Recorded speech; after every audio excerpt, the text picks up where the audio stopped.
ശ്രീകൃഷ്ണൻ എന്തുകൊണ്ട് പാണ്ഡവരെ ശകുനിയുടെ കള്ളച്ചൂതുകളിൽ നിന്നും രക്ഷിച്ചില്ല? മഹാഭാരത കഥയിലെ ഒരു പ്രധാന കഥാപാത്രമാണ് ഉദ്ധവർ. കുട്ടിക്കാലം മുതലേ തന്നെ ഉദ്ധവർ ശ്രീകൃഷ്ണനോടൊപ്പമാണ് വളർന്നത്. ശ്രീകൃഷ്ണന് വേണ്ടി തേരോടിച്ചും ശ്രീകൃഷ്ണനെ പലവിധത്തിലും സേവിച്ചുമാണ് ഉദ്ധവർ ജീവിച്ചത്. ഈ കാലമൊന്നും ഉദ്ധവർ സ്വന്തമായി ഒരു ആഗ്രഹമോ വരമോ ശ്രീകൃഷ്ണനോട് ചോദിച്ചിരുന്നില്ല. മഹാഭാരത യുദ്ധം കഴിഞ്ഞിട്ട് അനേകം സംവത്സരങ്ങൾ പിന്നിട്ടു. ശ്രീകൃഷ്ണന്റെ അവതാര പൂർത്തീകരണത്തിനു സമയമായി. ആ സമയത്ത് ശ്രീകൃഷ്ണൻ ഉദ്ധവരെ വിളിച്ച് ഇങ്ങനെ പറഞ്ഞു: പ്രിയപ്പെട്ട ഉദ്ധവ, എന്റെ ഈ അവതാര കാലത്ത് വളരെയധികം ആളുകൾ എന്നോട് പല വരങ്ങളും ചോദിച്ചു വാങ്ങിയിട്ടുണ്ട്. എന്നാൽ അങ്ങാകട്ടെ ഇതുവരെ ഒരു ആഗ്രഹവും എന്നോട് പ്രകടിപ്പിച്ചിട്ടില്ല. അങ്ങേക്ക് എന്താവശ്യമുണ്ടെങ്കിലും ഇപ്പോൾ എന്നോട് ചോദിക്കാം. ഞാനത് സസന്തോഷം സാധിച്ചു തരും. അങ്ങേക്ക് കൂടി ഒരു നല്ല കാര്യം ചെയ്തു തന്ന സംതൃപ്തിയോടെ ഞാൻ ഈ അവതാര നാടകം പൂർത്തിയാക്കട്ടെ.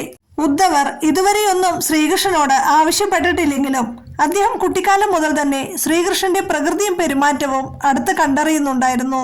ഇക്കാലം അത്രയും ശ്രീകൃഷ്ണന്റെ ഉപദേശങ്ങളും പ്രവൃത്തിയും തമ്മിൽ ഒരു പൊരുത്തമില്ലായ്മ അദ്ദേഹത്തിന് തോന്നിയിരുന്നു. അതുകൊണ്ട് തന്നെ അതിനെപ്പറ്റി ശ്രീകൃഷ്ണനോട് ചോദിക്കണമെന്ന് ചിന്തിക്കുകയും ചെയ്തിരുന്നു. ഏത് ആഗ്രഹവും അറിയിക്കാൻ ശ്രീകൃഷ്ണൻ ആവശ്യപ്പെട്ടപ്പോൾ ഇതൊരു അവസാന അവസരമായി കണ്ട് ഉദ്ധർ ശ്രീകൃഷ്ണനോട് ചോദിച്ചു: പ്രഭോ, അങ്ങ് എല്ലായ്പ്പോഴും ഞങ്ങളെ ധർമ്മത്തെ മുൻനിർത്തി ജീവിക്കാൻ ഉദ്ബോധിപ്പിച്ചു. എന്നാൽ അതിനെല്ലാം വ്യത്യസ്തമായി അങ്ങ് മറ്റൊരു പ്രകാരമാണ് ജീവിച്ചത്.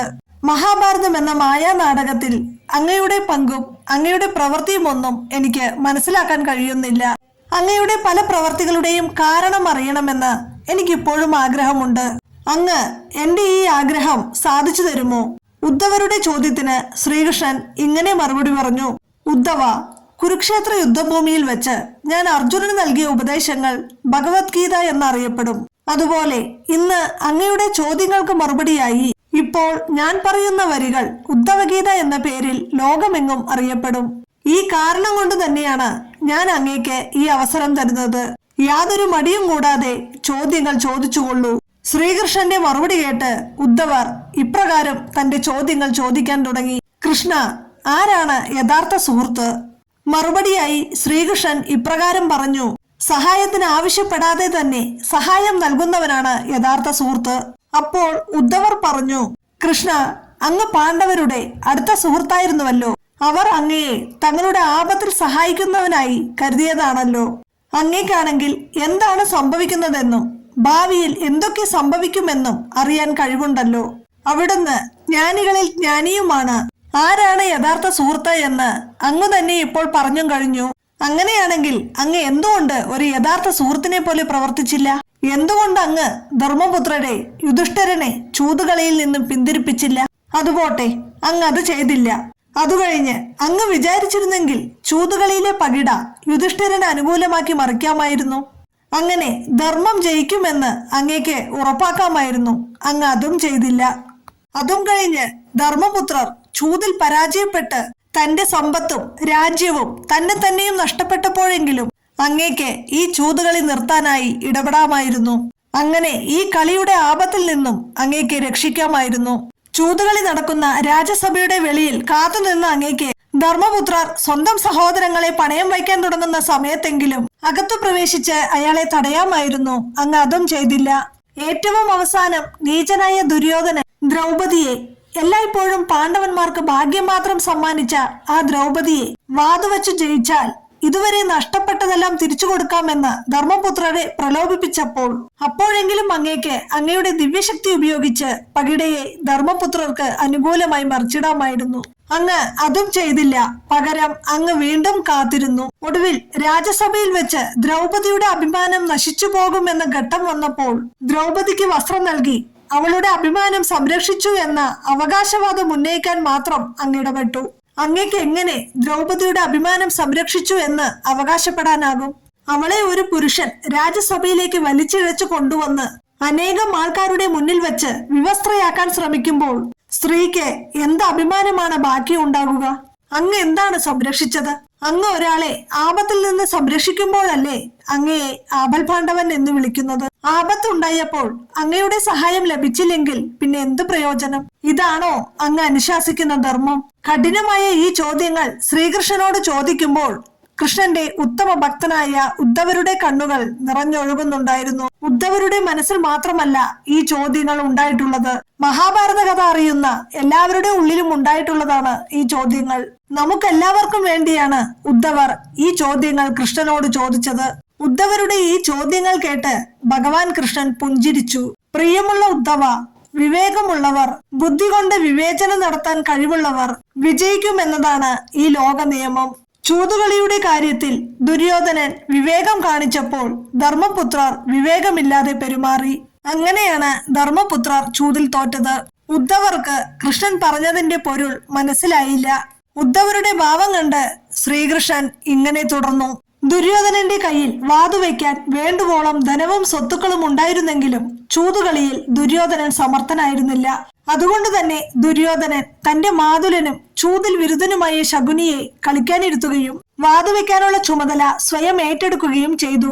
സ്വന്തം കഴിവും കഴിവുകേടും മനസ്സിലാക്കുകയും അതനുസരിച്ച് പ്രവർത്തിക്കുകയും ചെയ്യുക, ഇതാണ് വിവേകം. ഇപ്രകാരം തന്നെ യുധിഷ്ഠിരനും വിവേകപൂർവ്വം ചിന്തിക്കാമായിരുന്നു. അയാൾക്കു പകരം അയാളുടെ മച്ചനായ ഞാൻ ശകുനിയോട് ചൂതു കളിക്കുമെന്ന് പറയാമായിരുന്നു. ഉദ്ധവ, ഞാനും ശകുനിയും നേരിട്ട് ചൂതു കളിച്ചിരുന്നുവെങ്കിൽ ആര് ജയിക്കുമായിരുന്നു? ഞാൻ പറയുന്ന സംഖ്യകൾ ശകുനിയുടെ പകിടയിൽ തെളിയുമോ, അതോ ശകുനി പറയുന്ന സംഖ്യകൾ ഞാൻ ഉരുട്ടുന്ന പകിടയിൽ തെളിയുമോ? അതുപോട്ടെ, കള്ളനായ ശകുനിയോട് ചൂതു കളിക്കാൻ എന്നെ ഇരുത്തണമെന്ന് യുധിഷ്ഠിരൻ ചിന്തിച്ചില്ല എന്ന കാര്യം ഞാൻ ക്ഷമിക്കാം. എന്നാൽ വിവേകശൂന്യനായി തീർന്ന യുധിഷ്ഠിരൻ മറ്റൊരു തെറ്റും കൂടി ചെയ്തു. അയാൾ ഞാൻ ചൂതുകളി നടക്കുന്ന സഭയിൽ കടന്നു വരരുതേ എന്ന് പ്രാർത്ഥിക്കുക കൂടി ചെയ്തു. അയാളുടെ ഭാഗ്യഹീനത കാരണമാണ് ചൂതുകളിയിൽ അടിക്കടി തോൽക്കുന്നത് എന്നത് ഞാൻ അറിയരുതെന്ന് അയാൾ ആഗ്രഹിച്ചു. യുധിഷ്ഠിരൻ സ്വന്തം പ്രാർത്ഥന കൊണ്ട് എന്നെ ആ സഭയുടെ കവാടത്തിനു വെളിയിൽ കെട്ടിയിട്ടു. അതുകാരണം സഭയ്ക്കുള്ളിൽ കടക്കുവാൻ എനിക്ക് കഴിയുമായിരുന്നില്ല. ആരെങ്കിലും ഒരാൾ ഞാൻ സഭയ്ക്കുള്ളിലേക്ക് വരണമേ എന്ന് പ്രാർത്ഥിക്കുമെന്ന് പ്രതീക്ഷിച്ച് രാജസഭാ കവാടത്തിന് പുറത്ത് ഞാൻ കാത്തുനിന്നു. ഭീമനും അർജുനനും നകുലനും സഹദേവനും എന്നെ പറ്റി മറന്നു. പകരം അവർ ദുര്യോധനനെ ശപിക്കുകയും സ്വന്തം ദൗർഭാഗ്യത്തെ പഴിക്കുകയും ചെയ്തുകൊണ്ടിരുന്നു. പാണ്ഡവർ കളിയിൽ പൂർണ്ണമായും പരാജയപ്പെട്ട ശേഷം ദുര്യോധനന്റെ ആജ്ഞയനുസരിച്ച് ദുശാസനൻ ദ്രൗപദിയെ മുടിയിൽ പിടിച്ചു വലിച്ചിഴച്ചപ്പോൾ പോലും അവൾ എന്നെ വിളിച്ചില്ല.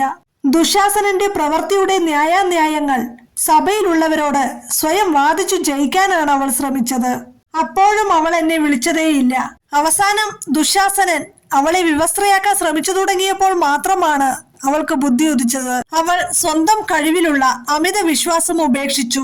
കൃഷ്ണ കൃഷ്ണ അഭയം തരണേ എന്ന് ഉറക്കെ എന്നെ വിളിച്ചു പ്രാർത്ഥിച്ചു. അതുവരെ സഭയിൽ കടക്കരുതേ എന്ന പ്രാർത്ഥനയാൽ തളച്ചു കിടക്കപ്പെട്ടിരുന്ന എനിക്ക് അപ്പോഴേ സഭയിൽ പ്രവേശിക്കാനും ദ്രൗപദിയുടെ അഭിമാനം രക്ഷിക്കാനുമുള്ള അവസരം കിട്ടിയുള്ളൂ. എന്നെ വിളിച്ച ഉടനെ ഞാൻ സഭയിലെത്തി ദ്രൗപദിയുടെ അഭിമാനം സംരക്ഷിച്ചു. ഇതിൽ കൂടുതൽ എനിക്ക് എന്ത് ചെയ്യാൻ കഴിയും? ഇവിടെ ഞാൻ എന്ത് തെറ്റാണ് ചെയ്തത്? കൃഷ്ണൻ ഈ ചോദ്യത്തിൽ തന്റെ മറുപടി അവസാനിപ്പിച്ചു. നല്ല വിശദീകരണം കണ്ണ, എനിക്കിപ്പോൾ കൂടുതൽ മനസ്സിലായി. എങ്കിലും എന്റെ സംശയങ്ങൾ പൂർണ്ണമായും തീർന്നില്ല. ഞാൻ മറ്റൊന്നുകൂടി ചോദിക്കട്ടെ? ഉദ്ധവർ ചോദിച്ചു. ആവട്ടെ എന്ന് കൃഷ്ണൻ സമ്മതവും നൽകി. ഇപ്പോൾ പറഞ്ഞത് ശരിയാണെങ്കിൽ അങ്ങേ വിളിച്ചാൽ മാത്രമേ അങ്ങ് വരികയുള്ളൂ എന്നാണോ അങ്ങ് പറഞ്ഞതിന്റെ അർത്ഥം? ആപത്തിൽ പെടുന്നവരെ രക്ഷിക്കാനും ധർമ്മം സംരക്ഷിക്കുവാനുമായി വിളിക്കാതെ തന്നെ അങ്ങ് വരികയില്ലേ? ഉദ്ധവർ ചോദിച്ചു. ശ്രീകൃഷ്ണൻ പുഞ്ചിരിച്ചുകൊണ്ട് ഇപ്രകാരം പറഞ്ഞു. ഉദ്ധവ, ഈ ലോകത്തിൽ എല്ലാവരുടെയും ജീവിതം അവരവരുടെ കർമ്മത്തെ ആശ്രയിച്ചാണ് നടക്കുന്നത്. ഓരോരുത്തരുടെയും കർമ്മം ഞാനല്ല നിശ്ചയിക്കുന്നത്. ഒരാളുടെയും കർമ്മത്തിൽ ഞാൻ ഇടപെടാറുമില്ല. ഞാൻ വെറും സാക്ഷി മാത്രം. ഞാൻ നിന്നോടൊപ്പം അടുത്തു നിന്നുകൊണ്ട് എന്തൊക്കെ നടക്കുന്നുവോ അവയൊക്കെ നിരീക്ഷിക്കുന്നു. അതാണ് എന്റെ ധർമ്മം. ഇതുകേട്ട് ഉദ്ധവർ ഇങ്ങനെ പറഞ്ഞു. ശരി കൃഷ്ണ, കൊള്ളാം. അങ്ങനെയാണെങ്കിൽ അങ്ങ് ഞങ്ങളോടൊപ്പം നിന്നുകൊണ്ട് ഞങ്ങൾ ചെയ്യുന്ന എല്ലാ പാപകർമ്മങ്ങളും നിരീക്ഷിക്കുന്നു. ഞങ്ങൾ കൂടുതൽ പാപങ്ങൾ ചെയ്യുമ്പോൾ അങ്ങ് നിരീക്ഷിച്ചു കൊണ്ടേയിരിക്കുന്നു. അങ്ങനെ ഞങ്ങളെ കൊണ്ട് കൂടുതൽ തിന്മകൾ ചെയ്യിച്ച് ഞങ്ങൾ കൂടുതൽ പാപഭാരമേറ്റി കഷ്ടത അനുഭവിക്കട്ടെ എന്നാണോ അങ്ങ് ആഗ്രഹിക്കുന്നത്? ഇതുകേട്ട് ശ്രീകൃഷ്ണൻ ഇങ്ങനെ പറഞ്ഞു. ഉദ്ധവ, അങ്ങയുടെ വാക്കുകളിൽ അടങ്ങിയിട്ടുള്ള ആഴത്തിലുള്ള അർത്ഥം മനസ്സിലായി. ഞാൻ എപ്പോഴും സർവം സാക്ഷിയായി തന്റെ കൂടെയുണ്ട് എന്ന് ഓരോ നിമിഷവും അറിയുകയും പൂർണ്ണമായി ഉൾക്കൊള്ളുകയും ചെയ്യുന്ന ഒരാളിന് എങ്ങനെ തെറ്റുകളോ തിന്മയോ ചെയ്യാൻ കഴിയും?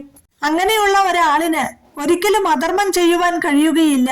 എന്നാൽ പലരും ഈ പരമാർത്ഥം മറക്കുകയും എന്റെ അറിവില്ലാതെ അവർക്ക് സ്വയം കാര്യങ്ങൾ ചെയ്യാൻ കഴിയുമെന്ന് വിചാരിക്കുകയും ചെയ്യുന്നു. അങ്ങനെ ചിന്തിക്കുമ്പോഴാണ് വിവേകശൂന്യതയും തെറ്റുകളും തിന്മയും സംഭവിക്കുന്നത്. ഞാൻ അറിയാതെ ചൂതുകളിക്കാൻ കഴിയുമെന്ന് വിചാരിച്ചതാണ് യുധിഷ്ഠിരന്റെ ബുദ്ധിശൂന്യത. ഞാൻ എല്ലാവരോടൊപ്പവും സാക്ഷിയായി എപ്പോഴും ഉണ്ടാവുമെന്ന് ധർമ്മപുത്രർ അറിഞ്ഞിരുന്നുവെങ്കിൽ ചൂതുകളിയുടെ ഫലം വേറൊന്നാവുമായിരുന്നില്ലേ?